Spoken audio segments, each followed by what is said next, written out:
couple of months ago on this program, I laid out for you the facts on how multiple Democrat prosecutors were hounding Donald Trump over hush money paid through his campaign to an ex-lover and classified documents he may have held at Mar-a-Lago in violation of the Presidential Records Act.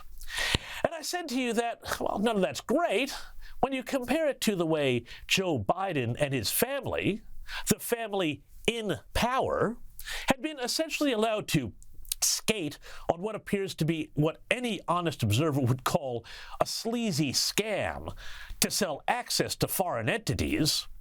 Well, it looked to me like America was truly becoming a banana republic. You didn't know the half of it. Breaking news, it's worse than we thought.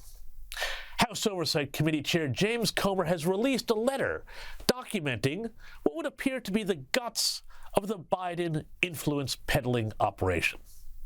Comer says that his committee has identified $20 million in payments from foreign entities to Biden family members and associates. Comer also says that his committee has identified how payments were made to Hunter Biden, through his business partner, Devon Archer, and that these were paid out incrementally to try and hide them from authorities. That's a big no-no, by the way. Among those who kicked money, and we're talking millions of dollars, into the Biden family accounts were Russian billionaires like Vladimir Yevtushenkov and Yelena Baturina, who, and I'm sure this is just a coincidence, were not among the oligarchs to be sanctioned by the Biden administration after Vladimir Putin invaded Ukraine. Funny that. We also learned from Comer's letter that Hunter had a real passion for white lines. You know, the ones painted on the road. What were you thinking of? Because it turns out that in April 2014, a Kazakhstan oligarch, Kenes Rakashev, who worked closely with the Kazakh PM, wired exactly $142,300 to Hunter Biden after meeting with him at a Washington, D.C. hotel. Coincidentally, that $142,300 was exactly how much Hunter needed to go down to his local Porsche dealership to pick up a new ride. Now, of course, Team Biden is saying, hey, there's nothing to see here. Hunter's business is Hunter's business. Well, sure, okay, fine, except for a couple of things. One, his dad, Joe Biden, who was then vice president, kept meeting with these sleazy clients of Hunter and had dinner with the Burisma people, Baturina, and Rakashev at various points in 2014 and 2015 when he was vice president. And two, it is increasingly obvious that what was going on here, this whole operation, wasn't Hunter's business. No. This was Joe's business. This was Joe Biden's business. And Hunter was clearly employed as the hapless Fredo Corleone figure sent to wine and dine the money bags. Amazingly, Team Biden is still going with this line, though, that, there's no business going on. And they're getting testy about it. Here's the president when he was confronted by Fox News reporter Stephen Doocy.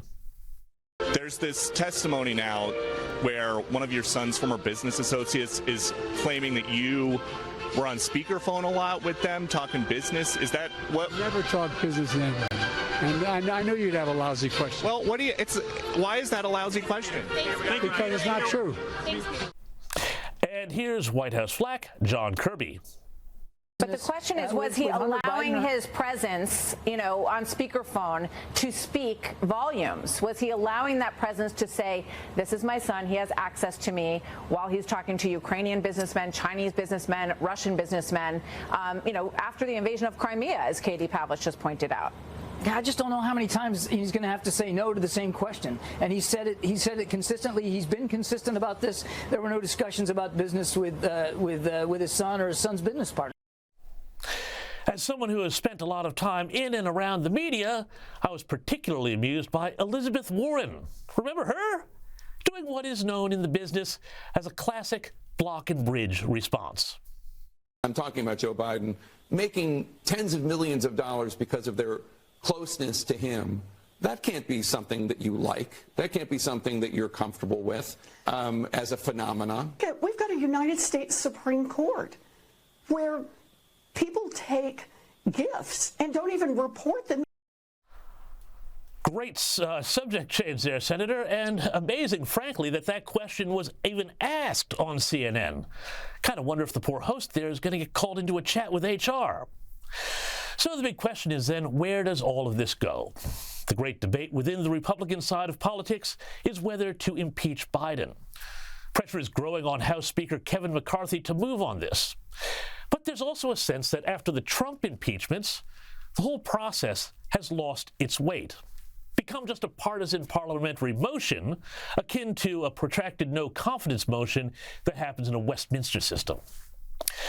Meanwhile, James Comer from the Oversight Committee, well, he's getting the subpoenas ready.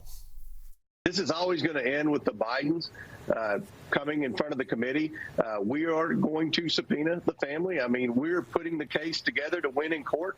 Obviously, with all the opposition and obstruction we're getting from the Biden attorneys now, we know that this is going to end up in court when we subpoena the Biden. So we're putting together a case, and I think we've done that very well. We've shown the bank records. If I had subpoenaed Joe and Hunter Biden the first day I became chairman of the committee, it would have been tied up in court, and the judge would have eventually thrown it out, because at that time the narrative was, well, they never took any money while he was vice president. He never had any communication with his business associates, and the money never came from China. We've had to go every step of the way and prove the media narrative was wrong, and the vice president and the current president lied. We have caught Joe Biden in so many lies, I can't even count the number of lies now.